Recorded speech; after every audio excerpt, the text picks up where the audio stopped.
All ships in operation are obliged to have periodic ship inspections for safety reasons. Ship maintenance is very expensive, and repairs need to be planned ahead based on data gained from ultrasonic thickness measurements.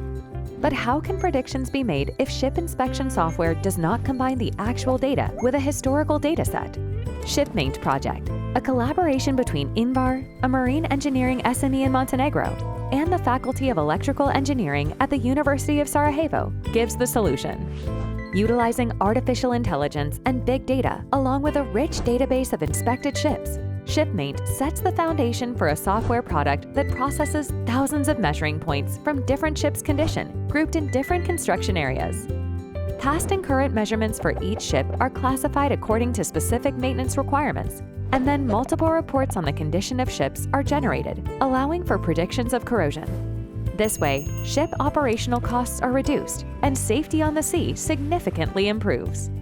Ship-mAInt was financially supported by Smart for All under the third Call for Knowledge Transfer experiments.